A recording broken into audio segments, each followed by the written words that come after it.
Secretary Mayorkas, on April 28, 2022, I ask you, quote, will you testify under oath right now? Do we have operational control, yes or no, end quote. You responded with, quote, yes, we do, period, end quote. I then asked, we have operational control of the borders? You responded, quote, yes, we do, period, end quote. Followed up, I said, I read to you the definition of operational control. I actually held up this chart, operational control as defined under the Secure Fence Act. Put it up for plain reading, plain as day. I put up the second part of the same statute, which defines operational control. Means the prevention of all unlawful entries in the United States, including entries by terrorists, other unlawful aliens, instruments of terrorism, narcotics, and other contraband. I said to you, do you stand by in your testimony that we have operational control in light of this definition? You responded with, quote, I do, period, end quote. Earlier, you testified I didn't give you a chance to finish.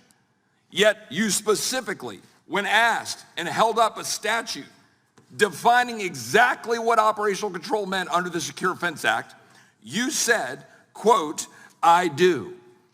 I believe that was purposeful. I believe you want the American people to believe we have operational control of the border when we very clearly do not. Less than a month later, in Homeland Security, you testified, quote, under that strict definition, this country has never had operational control.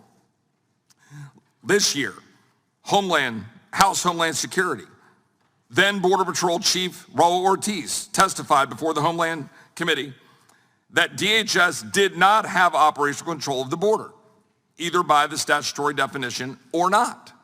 Now that is an honest answer. In the Senate Judiciary Committee, shortly thereafter, you testified with respect to the definition of operational control, I do not use the definition that appears in the Secure Fence Act. And the Secure Fence Act provides statutorily that operational control is defined as preventing all unlawful entries in the United States, and by that definition, no administration has ever had operational control. If you will recall when you testified here in front of me when I asked that question, when you very clearly stated, we do have operational control, when presented with the actual definition of operational control, you didn't hesitate, you said, I do, and you in fact then referred back and said, I believe that my predecessors would have said the same thing.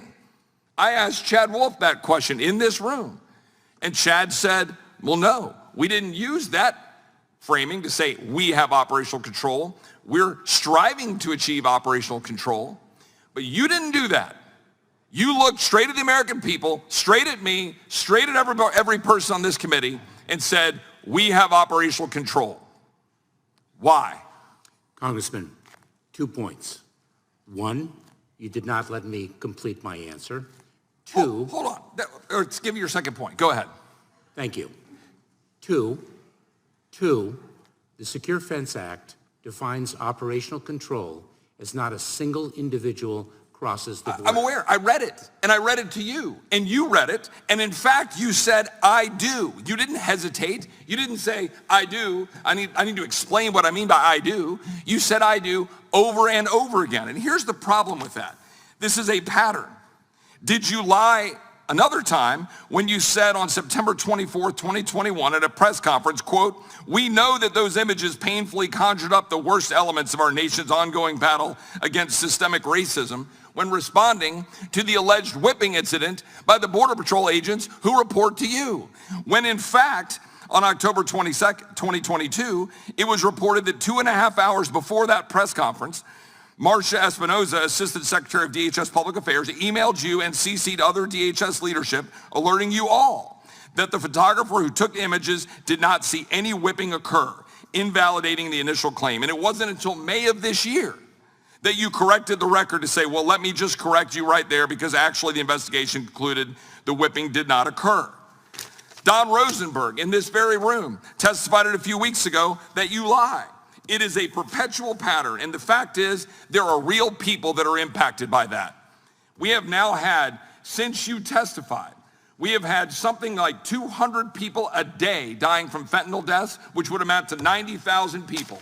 I showed you before when you were here the lost voices of fentanyl, the hundreds, the thousands of Americans that continue to die, 90,000 since you came into this committee and lied to us saying we have operational control. I yield back.